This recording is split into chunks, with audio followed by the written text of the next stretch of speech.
নমস্কার বন্ধুরা, এমজিআর কিচেনে সকল বন্ধুদের স্বাগত জানাই। আজকে আমার রেসিপি হবে বাটা মাছের ঝোল কাঁকরোল দিয়ে। আসুন ভিডিওটা শুরু করি। আমি একটা মশলা ভেজে নেব, তার জন্য আমার তেজপাতা দরকার। তেজপাতাগুলো ছোটো ছোটো টুকরো করে নিচ্ছি। দিয়ে দিচ্ছি তেজপাতা, একটু নেড়ে দিয়ে দেবো এবার তেল। তেলটা লো ফ্লেমে ভেজে নেব। তেলটা ভাজা হয়েছে, একটু কালার এসছে। এবার আমি দিয়ে দিচ্ছি রোস্টেড বাদাম। এটা সামান্য একটু তেলের সাথে নেড়ে নেব। তেজপাতাটা ভেঙে যাচ্ছে, আমি এবার নামিয়ে নেব।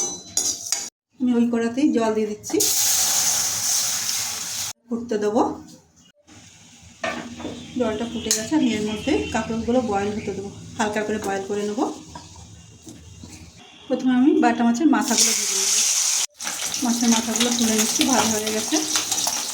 ওদিকে মাছ ভাজা হচ্ছে, আমি এর মধ্যে মশলা করে নেবো। আমি কাঁচা লঙ্কা নুন দিয়ে বেটে নেবো, আর ভেজে রাখা মশলাটা আলাদা করে বেটে নেবো।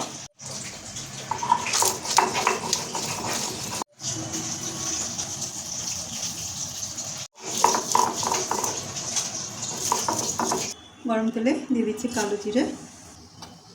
কালো জিরেটা একটু ভাজা ভাজা হয়েছে, এবার আমি দিয়ে দিচ্ছি আর একটা শুকনো লঙ্কা, তিল আর শুকনো লঙ্কা। এবার দিয়ে দিচ্ছি হাফ বয়েল করা কাঁকরোল। এটা হালকা নেড়ে নেবো। সঙ্গে দিয়ে দিচ্ছি কাঁচা লঙ্কা বাটা। কাঁচা লঙ্কা বাটা নুন ছিল, তারপরে নুন দেবো। আর খুব সামান্য হলুদ, খুব সামান্য একটু কাশ্মীরি লঙ্কা গুঁড়ো। এটা দিয়ে হালকা কষিয়ে নেবো। দিয়ে দিচ্ছি কাঁকরোল বয়েল করা জলটা। সঙ্গে দিয়ে দিচ্ছি মশলা ধোয়া জলটা। ভালো ফুটে উঠেছে, জলের পাক হয়ে গেছে। এবার আমি দিয়ে দিচ্ছি বাদাম আর তিল আর তেজপাতা বাটাটা। এবার দিয়ে দেবো মাছ, দিয়ে দিচ্ছি লবণ, শেষে দিয়ে দিচ্ছি সামান্য একটু চিনি ব্যালেন্সের জন্য মশলার। একটু নাড়াচাড়া করে 2 মিনিট পরেই নামিয়ে নেব। আজকের রেসিপিটা ভালো লাগলে লাইক করুন, শেয়ার করুন, সাবস্ক্রাইব করুন। সবাই সঙ্গে থাকুন, ভালো থাকুন, সুস্থ থাকুন। আবার আসবো নতুন একটা ভিডিও নিয়ে। Thanks for watching.